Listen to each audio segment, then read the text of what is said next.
Boa noite. O programa Brasilianas discute hoje o rebaixamento da nota de risco do Brasil. Recentemente, a Agência Internacional de Classificação de Risco, a Fitch Ratings, rebaixou a nota do Brasil, mantendo o país dentro da categoria de bom pagador por enquanto ainda. Mas cerca de um mês antes, a Standard & Poor's, outra importante agência de risco internacional, rebaixou o Brasil da categoria de bom pagador para a categoria especulativa. Existe ainda a perspectiva da Moody's acompanhar o movimento das demais agências, levando o país a perder um selo aí de bom pagador.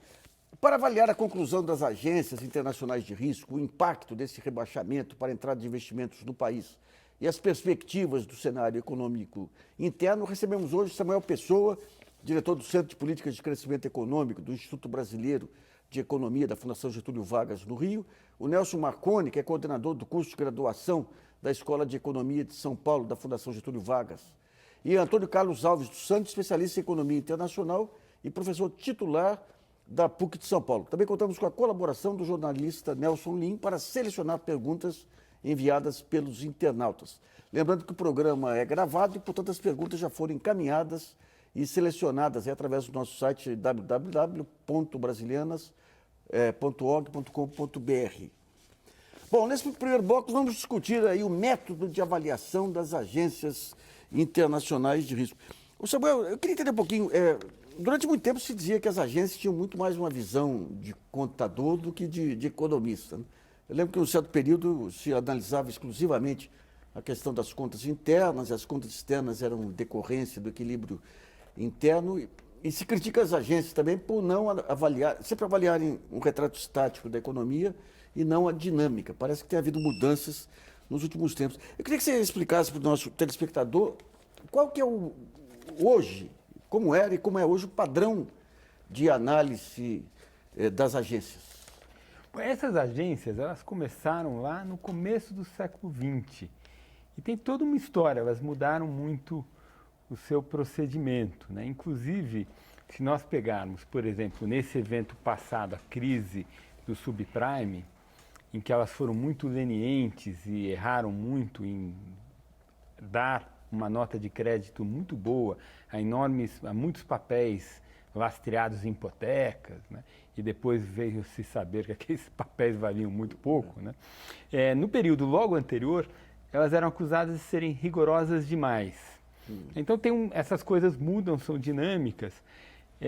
Eu acho que no que diz respeito ao nosso tema em tela, que é como que elas avaliam o papel da dívida soberana, né, do tesouro, do governo de um país, elas olham um pacote de coisas. O problema é que esse pacote ele não é uniforme. Então, às vezes, tem alguns elementos que são muito mais restritivos do que hoje. No passado, lá nos anos 80, o Brasil tinha crises externas muito graves. Poucas reservas, passamos por períodos de déficits externos grandes, tínhamos uma dívida externa dolarizada alta. Hoje não é a nossa situação. Hoje a nossa situação externa está muito confortável.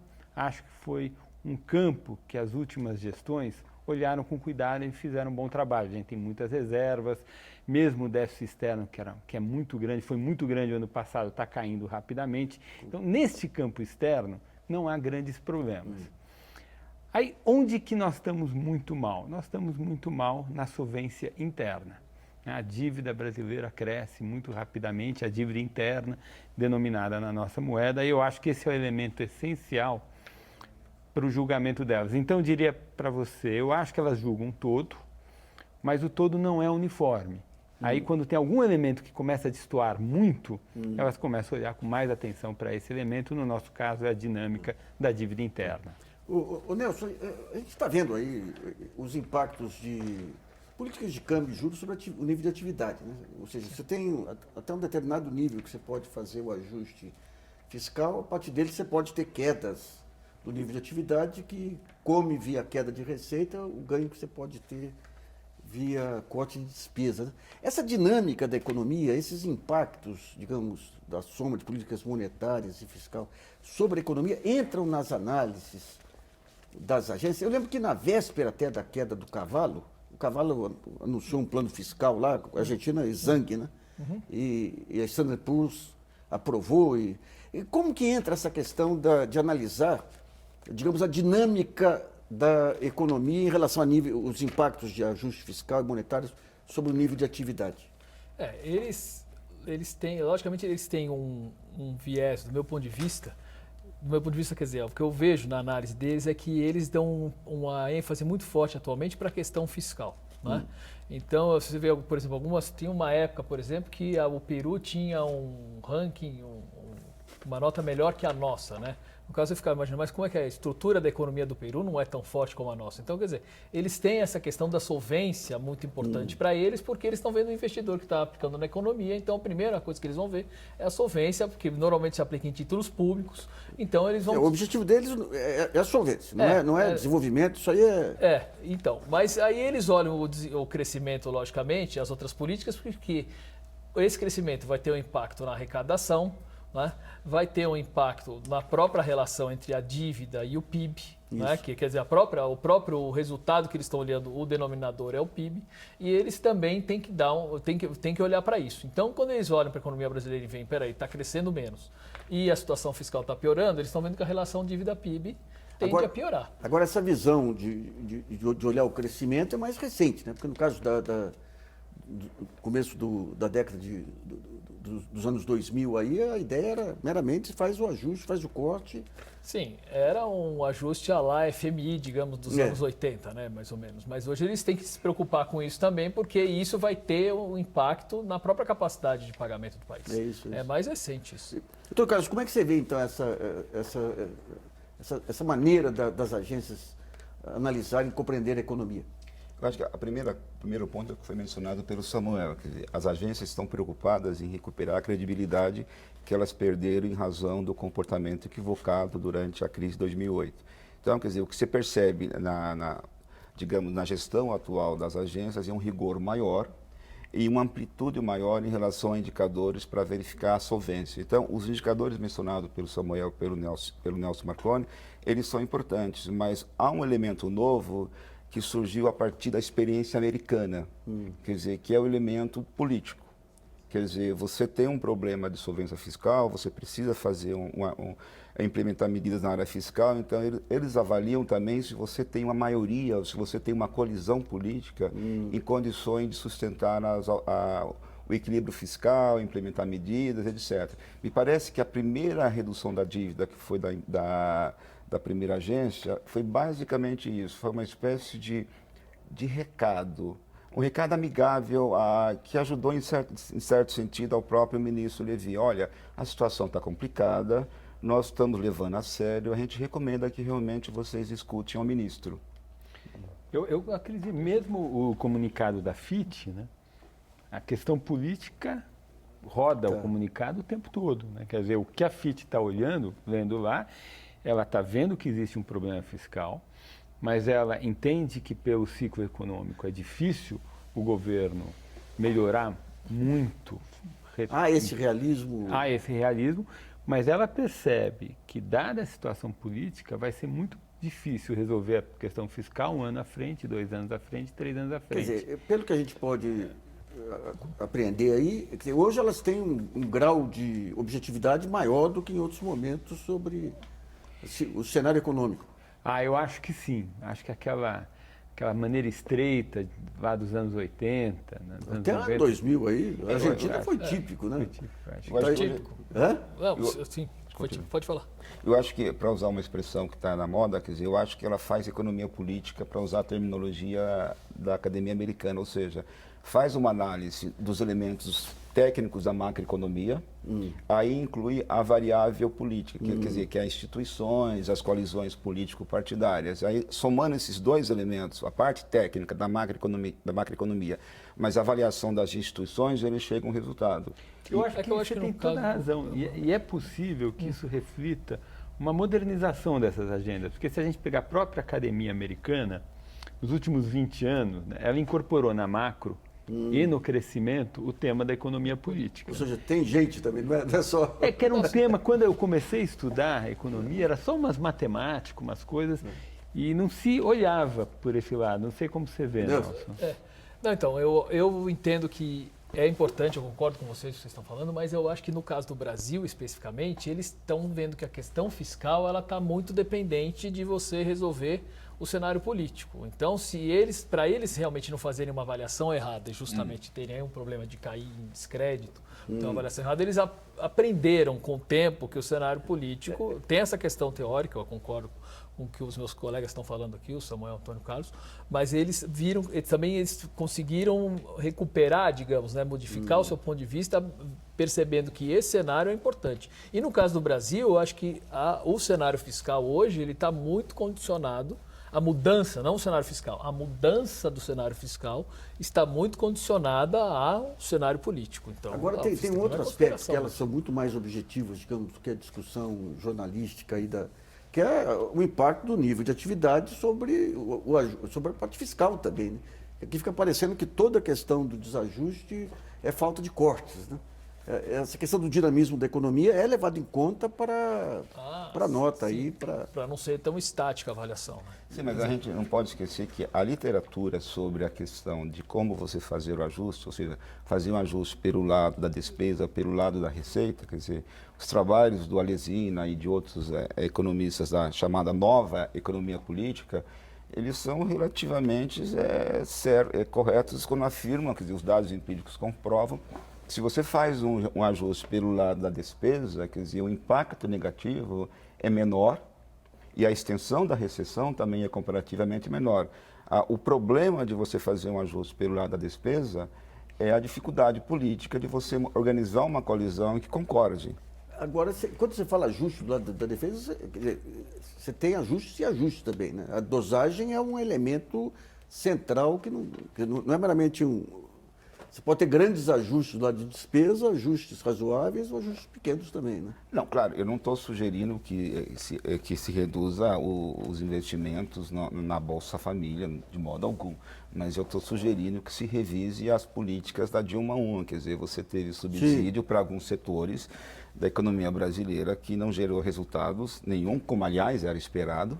Aí, aparentemente, a pressão desses segmentos continua sendo muito forte e o governo não está muito interessado em reduzir esses cortes. Eu acho que o exemplo mais dramático disso é a dificuldade que a presidente teve de votar a medida provisória da reoneração da folha de salários, foi devolvida pelo presidente Renan Calheiros, né, do Senado Nacional, em fevereiro ou março, para que ela reapresentasse como projeto de lei, ficou enrolando na Câmara o ano todo e vai valer só o ano que vem e muito aguarda. Né? Calculava-se que, se fizesse direito, teria um impacto para o Tesouro de 25 bilhões, acho que é alguma coisa hoje na casa de 12 só para o ano que vem. Então foi uma pena que essa medida não fosse aprovada com mais rapidez, acho que teria sido importante para o Tesouro e para a solvência nossa. Agora, quando a gente vê, digamos, esse leque de alternativas aí, e vê esse conjunto de restrições políticas, Nelson, o que é factível nesse momento? Nesse momento? Factível o governo fazer agora? Bom, eu insisto que o governo ele tem uma certa margem para ele mexer na gestão, né? E eu acho que logicamente tem dificuldades políticas da parte dos servidores, tal, etc., mas o governo ele ainda tem um volume grande de despesas que ele, vamos dizer, ele poderia ser mais eficiente na gestão disso. Não é? Quanto que representaria um aumento de eficiência em termos monetários? Aí? Então, eu fiz um cálculo junto com o Felipe Salto que a gente, mas isso é uma simulação, né? Quer dizer, eu não posso dizer que esse número efetivamente, mas a gente fez um cálculo supondo o seguinte, que se os preços do que o governo compra. Eu não estou nem discutindo se o governo compra bem ou mal. Certo? Bem ou mal quer dizer se ele compra a quantidade certa. Mas se os preços do que ele compra fossem iguais ao que o setor privado paga hoje, tomando como base de comparação 2005 até hoje, como evoluíram os preços do setor privado e no público? Se o preço que ele compra tivesse evoluído na mesma velocidade com que evoluiu o preço do que o setor privado compra. Exatamente, é isso, exatamente. Se evoluiu na mesma velocidade que evoluiu o preço, do que evoluiu o que o setor privado compra, a gente estaria gastando hoje nos 3 níveis de governo, não só no governo central, 2,6 a menos do PIB. 2,6 por ano? Não, no total que a gente teve nesse período. Quer dizer, mas não, comparando, a gente compra hoje com exatamente, compra o once for all. 2,6 como se fosse percentuais do PIB por ano. Por ano. De Se você baixasse para o mesmo nível de preço do setor privado, você economizaria esses 2,6. E se continuasse constante, você teria uma economia que seria de uma vez por todas, digamos. Eu sou meio cético com esse argumento do Nelson, deixa eu dizer por quê. Acho super interessante esse tipo de conta, esse tipo de reflexão, e mais ainda, eu vou ficar hiper feliz se alguém me convencer que tem um monte de coisa que dá para fazer com gestão. Né? Porque se tiver de fato um monte de coisa que dá para fazer com gestão, significa que a gente tem uma economia política menos complicada para enfrentar os nossos dilemas fiscais. Então, eu estou ansioso para ver isso. O meu ceticismo tem duas naturezas, Nelson, vê o que você acha aí. O primeiro é que eu avalio que, bem ou mal, a gente tem bons governos. Né? Quer dizer, governos que tentam cortar gasto o máximo que pode. Eu tenho inúmeras discordâncias com o governo Dilma, eu tenho inúmeras discordâncias com o governo Lula II, o Lula I eu gosto muito, o Lula II eu tenho muitas discordâncias, mas eu acho que houve o tempo todo um certo esforço de conter gasto. Eu acho que as pessoas não são burras, quer dizer, se tivesse formas de melhorar a gestão, eu acho que os governos fariam. Esse é o primeiro argumento que eu tenho. O segundo argumento é que eu acho que é possível, né, e aí dá para melhorar a sua conta, a gente precisa olhar melhor. Mas se você olhar o deflator de educação e saúde, que me parece um deflator mais próximo das compras do governo, né, o governo compra muitos serviços. A impressão que eu tenho é que essa diferença de taxa de crescimento de custo que vocês, Salto, notaram entre 2005 e 2014, de um certo deflator associado às compras do setor privado e como ocorreu do setor público, eu acho que diminuiria muito, porque me parece que o setor público compra coisas que, de fato, pelo que aconteceu na dinâmica da economia brasileira, esperar-se-ia mesmo um desempenho, uma inflação maior. Não sei como que você vê isso. Não, eu vejo o seguinte, quer dizer, pela minha experiência de governo, o tempo que eu trabalhei no governo, eu vi que o governo realmente, tirando a discussão numérica agora, mas que a gente vai entrar nela já, tudo bem, eu vejo que o governo sempre comprou muito mal, sempre gastou mal, né? Eu acho que do ponto de vista de custeio e do ponto de vista de, também não só comprou, mas também do ponto de vista de servidores, ele também acaba gastando muito mal.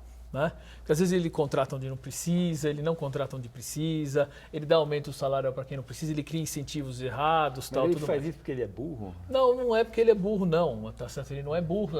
Tem muitas pessoas bem intencionadas, mas você não tem uma estrutura de incentivos adequada no setor público e você tem. E você tem regras de promoção Você tem regras. também. Isso na área de pessoal é claríssimo. Né? Na área de compras, você tem dificuldade com a legislação. Né? A legislação te emperra o processo de compras de muita coisa. Então teria que mudar a legislação, você acha, para reduzir esses custos? Não, essa é uma coisa. E a outra coisa é que você tem funcionários que não têm um estímulo. Não é que ele é burro, tá certo? Você, como dirigente, você está interessado em cortar custos e tal, tudo mais. Mas tem muitas pessoas que trabalham na área, tá certo? E que elas acabam fazendo o processo de compra, seguindo a legislação, ou fazendo uma forma. Eles estão acostumados a trabalhar de uma forma mais burocrática. Eles muitas vezes não estão pensando no resultado. Teve um avanço grande lá nas compras eletrônicas, nos leilões eletrônicos. Exatamente. Mas não é questão burocrática, Nelson. Se você pensar, a estrutura de incentivo que você aplica no setor público é totalmente distinta da estrutura de incentivo que você aplica no setor privado.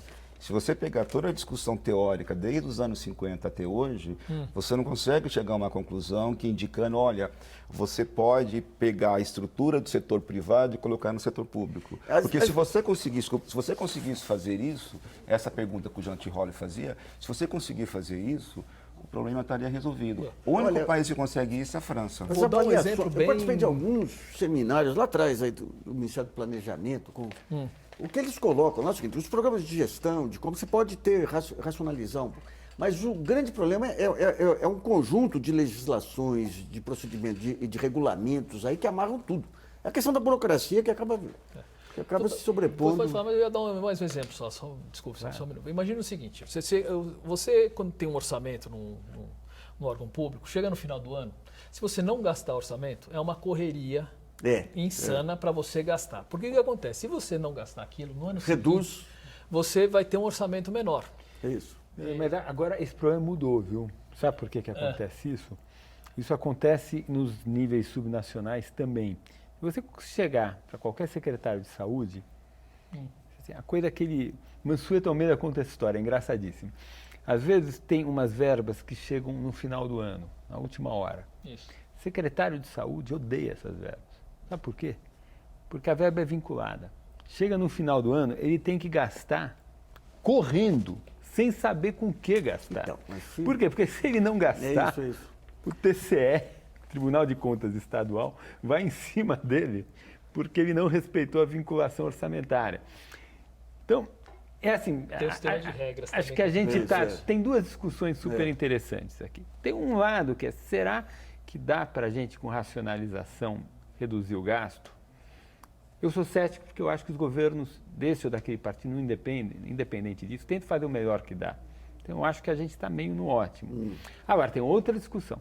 Será que se eu conseguir mudar a forma de contratação de pessoal e gestão de pessoal, se eu conseguir mudar toda a legislação que eu compro coisas, mexer nas vinculações, será que não dá para aumentar a eficiência do Estado e também, Nelson eventualmente, Machado estava com um projeto pronto. Eu acho que sim. O Nelson Machado estava com um projeto pronto para criar centros de custo aí em cada área aí. Com esse forró desse ano deve ter interrompido tudo aí também. Mas Que é uma coisa Então, básica. vamos a uma pergunta selecionada pelo jornalista Nelson Lin. Lembrando que o programa é gravado e, portanto, as perguntas já foram selecionadas através do nosso site brasilianas.org. Bom, Nassif, o internauta Eduardo Gonçalves, de Pernambuco, pergunta: podemos confiar 100% nas agências de classificação de risco? Quais são as chances delas serem utilizadas de forma mal intencionada para ampliar a especulação em um país? Então, cara, Olha, eu acredito que os profissionais dessas agências são pessoas sérias e estão preocupados, obviamente, em fazer bons relatórios e com a credibilidade de quem os emprega. Então, essa possibilidade, eu acredito que ela seja muito baixa. Agora, tem a palavra especulação, quer dizer, faz parte da dinâmica de uma economia de mercado o lado especulativo. Quer dizer, sem o qual você não teria, por exemplo, equilíbrio no mercado de câmbio e vários outros... tem um certo ponto, né? O barco é bom ele pegar o movimento das ondas, mas às vezes ele pega o... Não, é verdade, mas é que as pessoas, em geral, quando elas falam especulativo, fazem uma avaliação moral. Agora, uma economia de mercado sem o especulativo, a gente sabe desde a demanda por moeda do Keynes, que faz parte do funcionamento de uma economia de mercado. Agora, você tem razão, quer dizer, existe uma especulação que ela ajuda a garantir o equilíbrio e tem uma outra que gera um desequilíbrio permanente. Agora, a ideia de você excluir a especulação de uma economia de mercado não me parece Bom, factível. vamos para o primeiro intervalo em brasilianas.org. Volta já.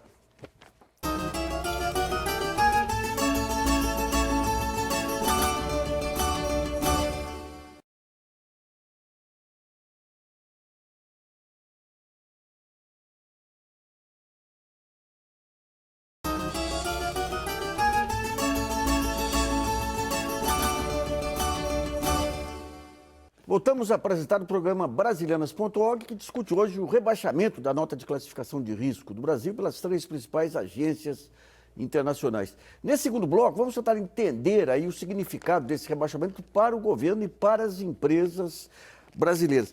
Então, eu queria ver, primeiro, Samuel, é o seguinte: você tem hoje, parte do mercado ainda, digamos, ele só é liberado para investimento se tiver aprovação das agências. Mas você tem uma parte relevante de investidores que passa ao largo das agências. O que é o universo hoje de investidores que é influenciado pelas decisões das agências de risco? Eu acho que a maior parte são os investidores institucionais, né? Fundo de pensão, fundos soberanos, que tem uma governança e que a governança impõe alguns critérios, né? Eu acho, a impressão que eu tenho é que o tombo maior do rebaixamento, que eu acho que nos próximos 6 meses vai ocorrer, ele já ocorreu com o primeiro rebaixamento da Standard Poor's. Já está no preço. Acho que tem alguma coisinha para vir, mas eu acho que, sei lá, 75% já vem, tem um quarto, essa é a sensibilidade que eu tenho. Mas tem um impacto grande também nas empresas. Tem um estudo recente, super interessante, de um brasileiro que é professor de Illinois, ai meu Deus do céu, me esqueci dele, já me lembro o nome dele. Mas ele fez um estudo mostrando que as empresas do país que são nível alto de rating, porque não é só o país que tem rating bom, As empresas também têm. O país tem dois tipos de empresa. Tem empresas que têm uma classificação ruim de crédito e tem empresas que têm uma classificação muito boa de Mas crédito. é possível uma empresa ter uma classificação acima da classificação do país? Ocorrem alguns pequenos casos, Tá. é raro, é muito raro, mas há exemplos. Mas, em geral, mesmo quando é acima, quando o país é rebaixado, a empresa também é rebaixada. Portanto, o que a gente sabe é que as empresas brasileiras também, aliás, já estão perdendo e vão continuar perdendo esse grau de investimento quando nós perdemos, quando o Tesouro perder. E tem evidência de que essas empresas, nos 2 primeiros anos, em seguida, elas sofrem muito. E é muito interessante, porque as empresas que não são grau de investimento, elas não sofrem. Tá. Ou seja, Não foram beneficiadas pelo juro baixo. não foram beneficiadas, então elas não sofrem. Então, de fato, parece que é um fenômeno exclusivamente ligado à questão do rating das empresas. Mas qual é, digamos, o impacto em termos de taxa anual, por exemplo? Quando você olha esse trabalho, você tem, eu não lembro os números de cor, mas a ordem é assim, o investimento cai 20% nos 2 anos seguintes, geração de caixa das empresas cai alguma coisa dessa ordem.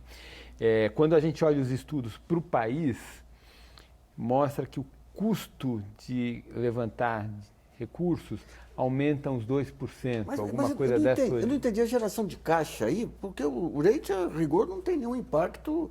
O cenário econômico, sim, mas o rate não tem nenhum impacto sobre a geração de caixa da empresa. Não, aí toda a qualidade dela muda, o negócio dela piora. Certamente o investimento cai uns 20% ou 30%. Tá? Mas os indicadores em geral das empresas, faz tempo que eu vi esse paper, mas são todos muito afetados. O que é mais afetado, de fato, é o investimento. Tá, porque daí Está envolve o diretamente custo do ligado dinheiro aí. ao custo Como é de que você dinheiro. vê essa questão, Nelson?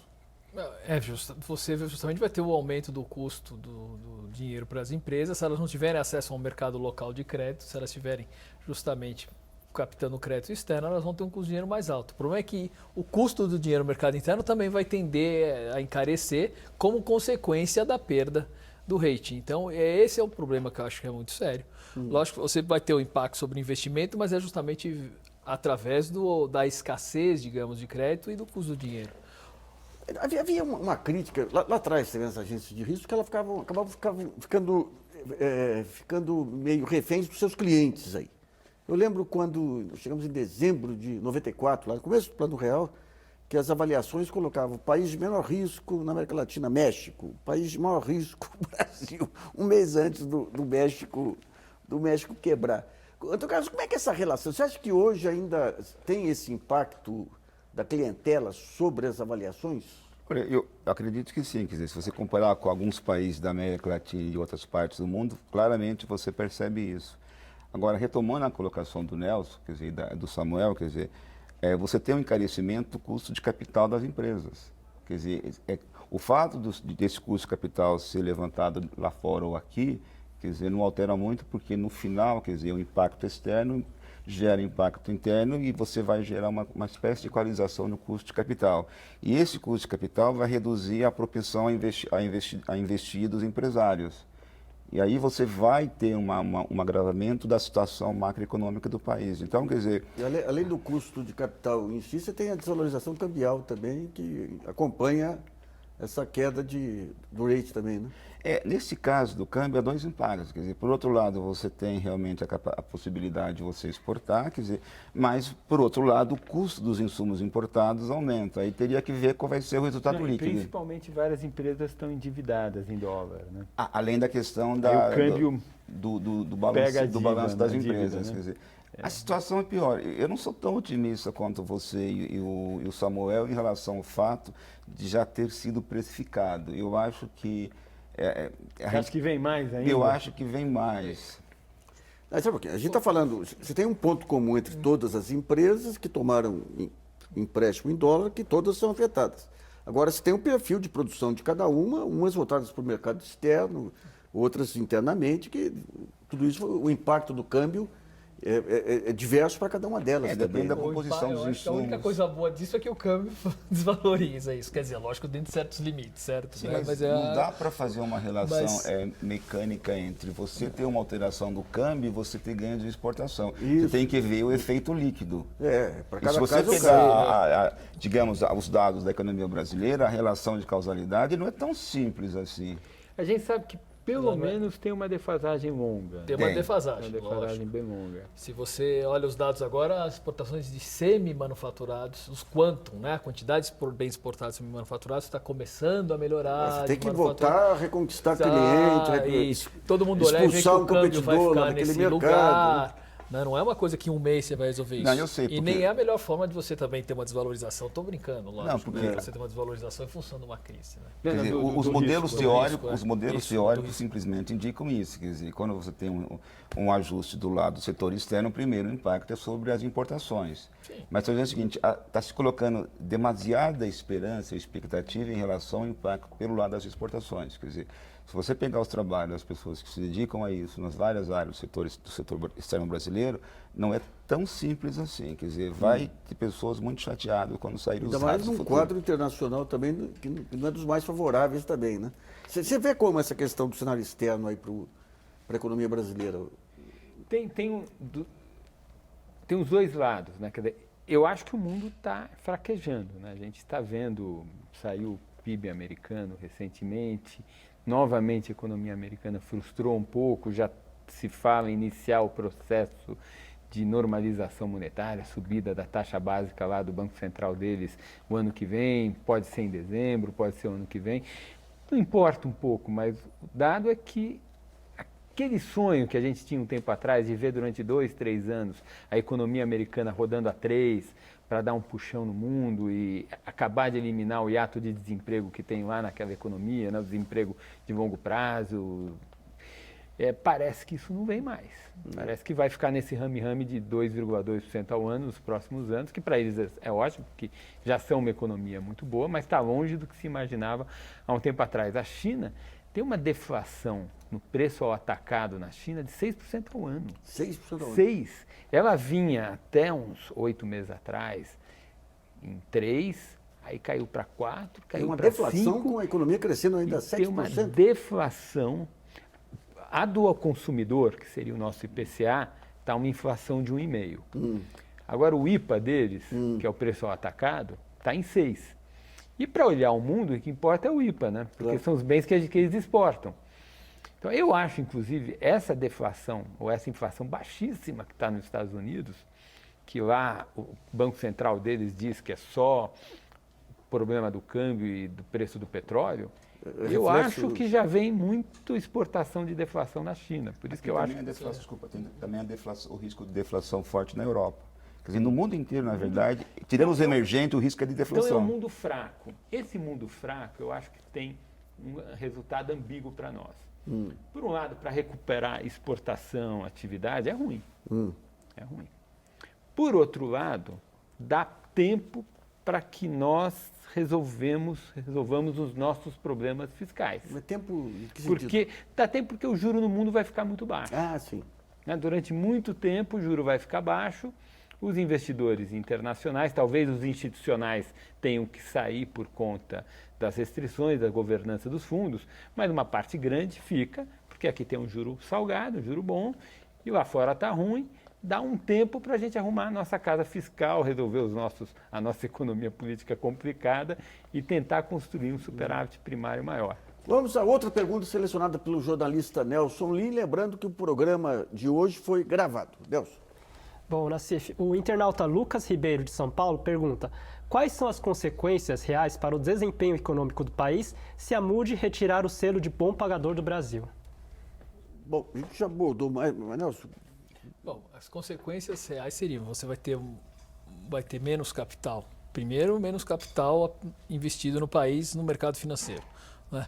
Na esfera produtiva, também, dependendo, Então, mas acho que é mais... Mas vamos pegar um ponto aí. Quer dizer, a agência não é o único fator que interfere no fluxo de capital. Então você tem, digamos, a agência que significa menos fluxo de capital, mas você tem um câmbio desvalorizado que abre um conjunto de possibilidades, significa mais fluxo de capital. E você tem a taxa de juros americana que vai continuar baixa, mais fluxo de capital. A resultante final, qual que seria? Então, a resultante, eu acho que o principal impacto do rebaixamento do nosso grau de investimento seria ter um aumento da taxa de juros, eu reforço nesse sentido. Agora, para o investimento ou também para as aplicações aqui, digamos, os fundos de pensão vão deixar de aplicar aqui no mercado financeiro, esse tipo de coisa. Agora, você pode ter a compensação, que era uma coisa que eu queria falar aqui em cima do que vocês falaram, por exemplo, que se você tiver realmente uma desvalorização da moeda, já teve, né?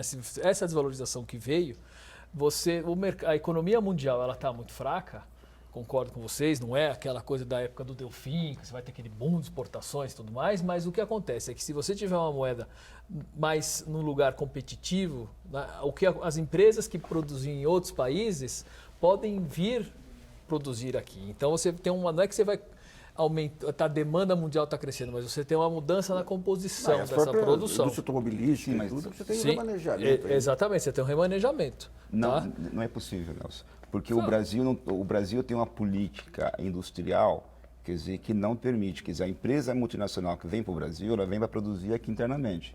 Você teria que convencê-la a simplesmente a produzir aqui internamente e para exportação. É possível, é possível. Você pega bens de capital, indústria automobilística, já tem um fluxo de exportação. Mas para que a coisa funcione, você teria que repensar a política industrial e a política de comércio exterior do Brasil, que é, na verdade, a questão que não está sendo discutida, mas que é a pré-condição para que o país supere o grande problema da economia brasileira, que é não ser eternamente uma renda média. É o processo produtivo aqui, né? Mas eu acho que não sei, acho que o que o Antônio Carlos está querendo dizer é que houve uma mudança no comércio nos últimos 40 anos. Claro que essa mudança não vai aos pouquinhos, mas lá atrás a gente exportava essencialmente bens prontos. Hoje não, hoje o grosso do comércio são bens em processo. Né? Então você tem, certo, que as pessoas chamam de cadeias de valor internacional, de agregação de valor internacionais, essas coisas. Né? Então o país ele tem que estar conectado e ele produz algumas etapas do processo produtivo de alguns bens em função do que ele consegue fazer melhor ou pior. A gente nos últimos anos, nós nos afastamos... Agora, é mais complicado ainda você entrar numa cadeia de agregação de valor do que você exportar um bem final. Exportar um bem final já é complicado. Você tem que abrir um escritório lá, mostrar seu bem, convencer que ele é bom.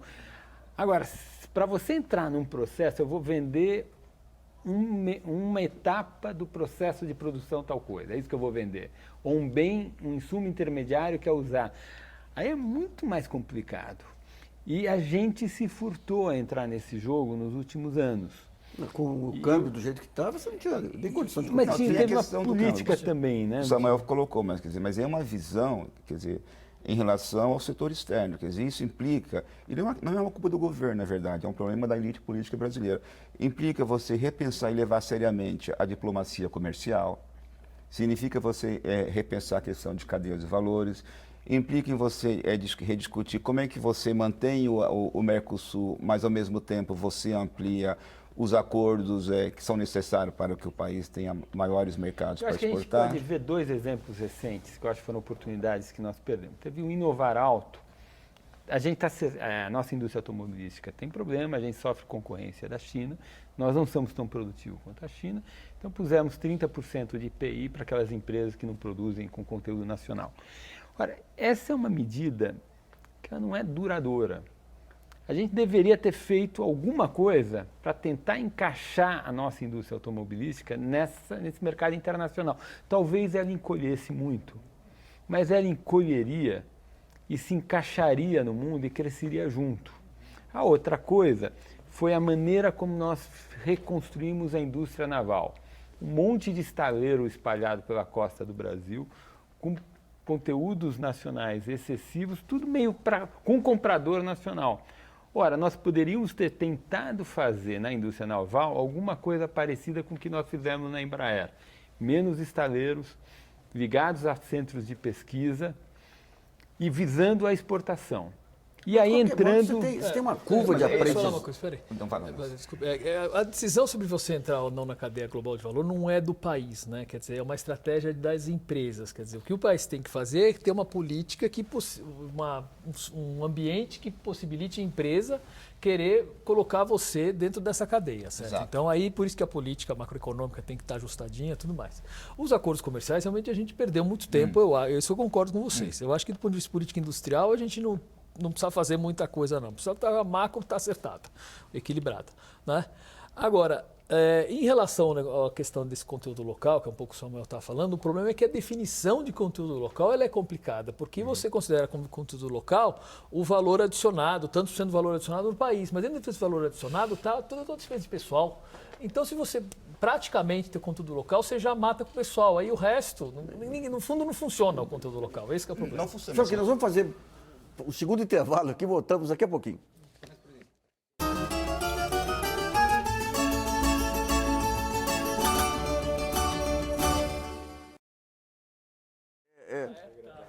Não, a gente discute antes, daí vem o programa, você fala, será que eu já falei isso no ar ou fora do ar?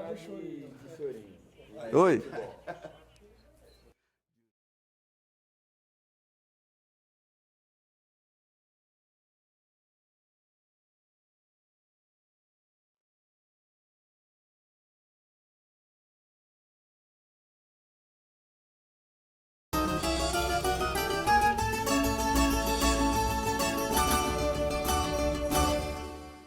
Voltamos a apresentar o programa Brasilianas.org, que discute hoje o rebaixamento da nota de classificação de risco Brasil pelas 3 principais agências internacionais de risco.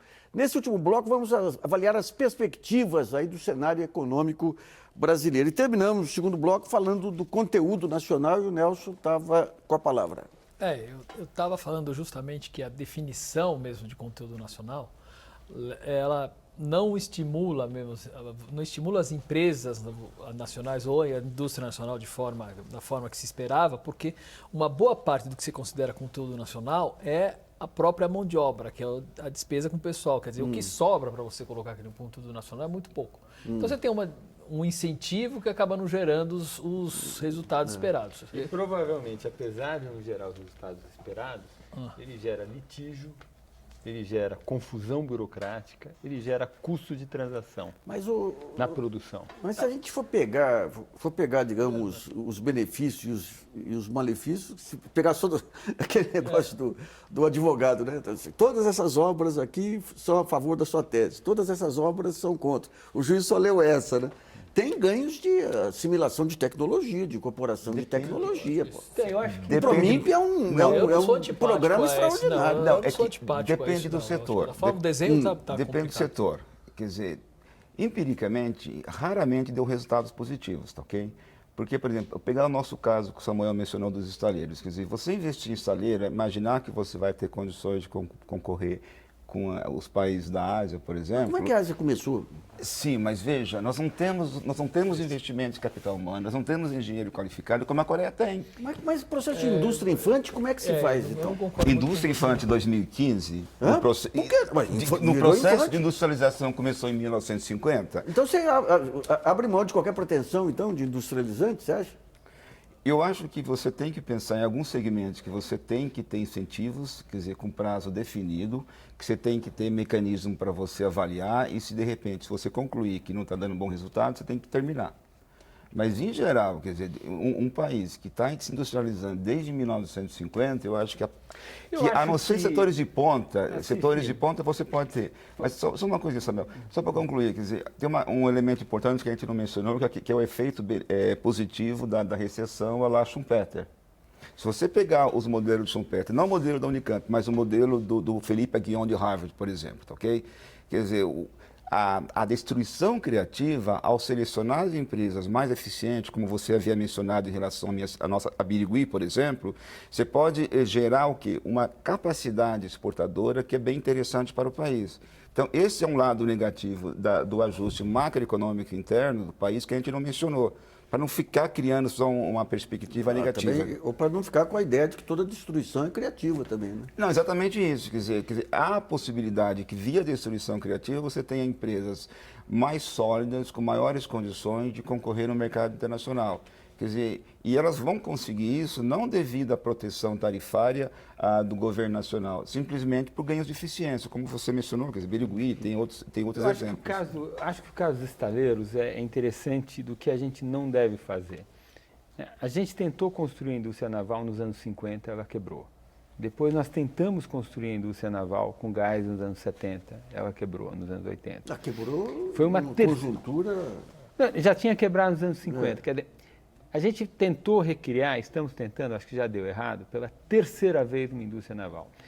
Então, se você vai fazer uma mesma coisa pela terceira vez, que deu 2 vezes errado, a primeira coisa que teria que haver é uma profunda avaliação de por que essas experiências deram errado. E o que desta vez nós vamos fazer de diferente, que nós não fizemos nas outras 2 vezes, que vai garantir que desta vez nós não vamos pelo mesmo caminho. Nada disso foi feito. Nós usamos um padrão de política que é, grosso modo, a que nós tínhamos usado no passado. Você teve um cenário, digamos, super otimista em relação à Petrobras. Esse foi um dano básico. Se você mas é isso que faz o a Samuel mesma tá mencionando. coisa várias vezes, o resultado vai ser o mesmo várias vezes. O pacote de política industrial que nós usamos para o Promef foi essencialmente os dos anos 50 e os anos 70. O Inovar Alto é essencialmente política industrial dos anos 50. Eu acho que a gente tem que ser mais criativo. Acho que os tempos mudaram. Por exemplo, em termos Eu acho que a gente tem que fazer uma política menos centrada em setores e mais centrada em processos. Vamos falar então de um dos processos aí para. É uma discussão que tem dividido um pouco a academia aí, que é essa questão de você jogar uma política. Aqui entrando no tema do bloco aí, que são os cenários futuros. Né?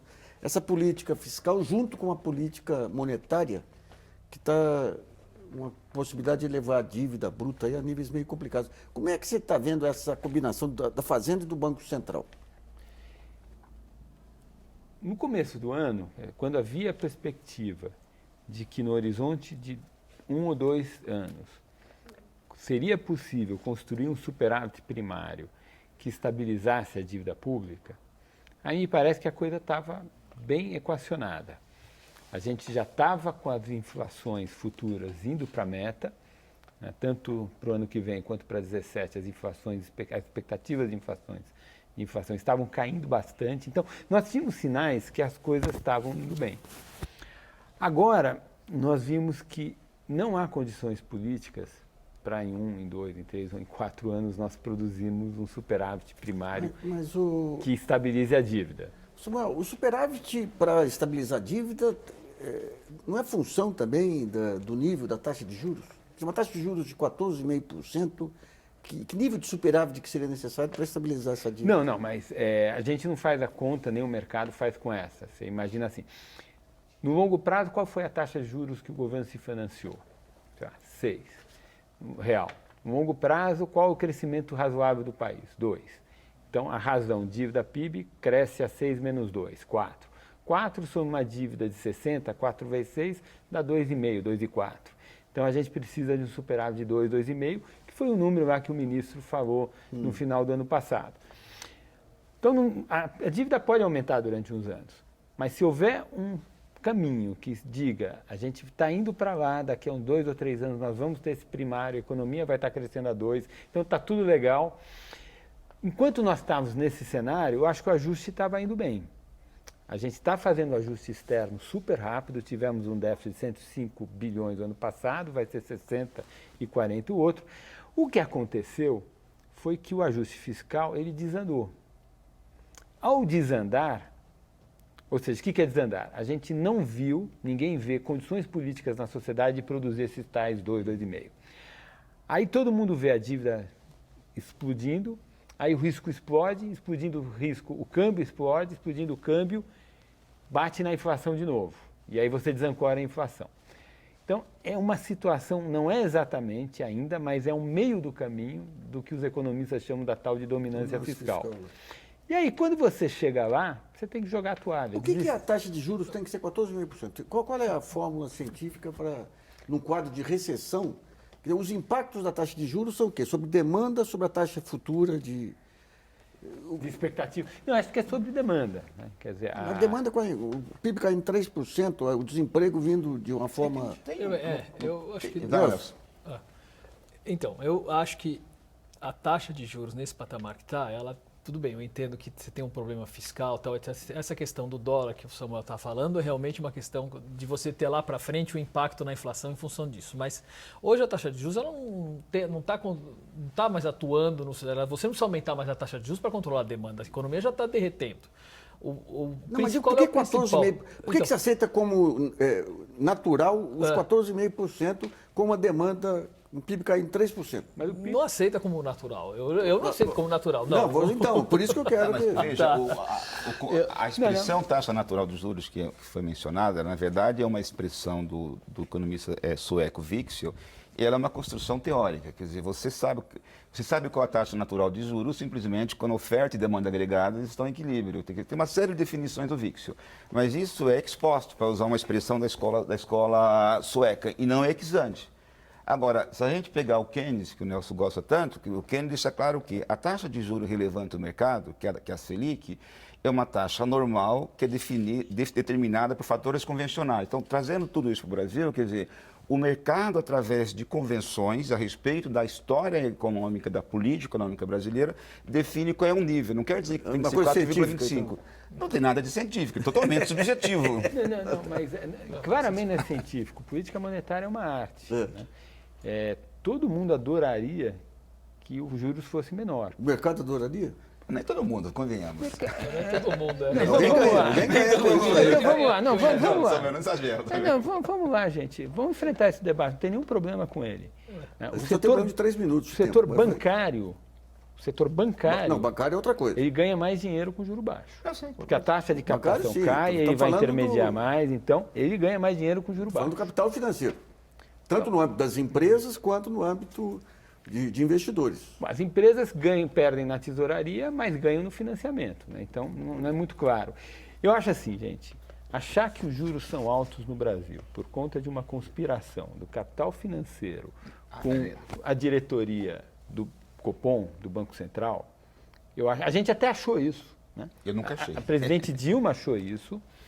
Ela mudou a diretoria do Banco Central, nós tiramos todos os operadores de mercado do Copom, deixamos só funcionários de carreira, baixamos os mercado futuro de emprego, baixamos os juros para 7 e a inflação voltou. O problema no Brasil... Você tem toda uma ideologia, todo um processo de conhecimento que consolida. Por isso que ela voltou. O que o Samuel está falando... Peraí, eu acho que, quer dizer... Ela errou no fiscal, não errou no fiscal? Claro. Não, errou no fiscal. Enquanto você não... Não nos juros, não baixar os juros, errou no fiscal. Exatamente. E o fiscal é o quê? É demanda. Mas se você erra no fiscal, Nelson, você não pode baixar o juro como foi feito. Quer dizer, baixar o juro voluntariamente, acreditar que a taxa de juros é uma variável política, é resultado da vontade política... Isso nós três concordamos. Isso não é o correto. Isso nós três concordamos. O que nós estamos discutindo é, hoje, tá certo? A taxa de juros no patamar que está, ela tem uma questão, você está preocupado com a dominância fiscal, mas do ponto de vista de inflação, eu acho que o impacto dela, ela já fez o que ela tinha que fazer.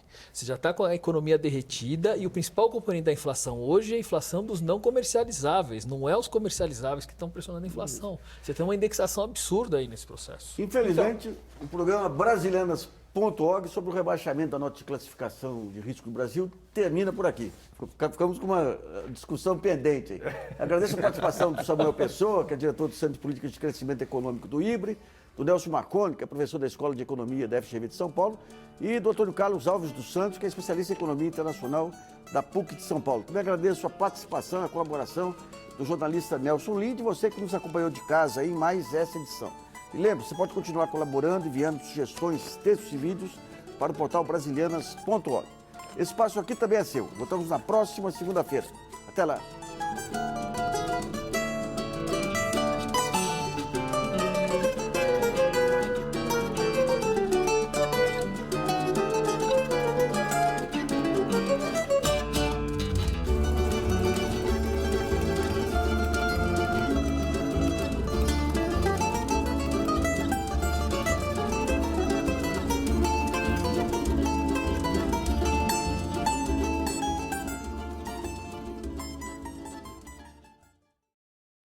Se houvesse uma maneira...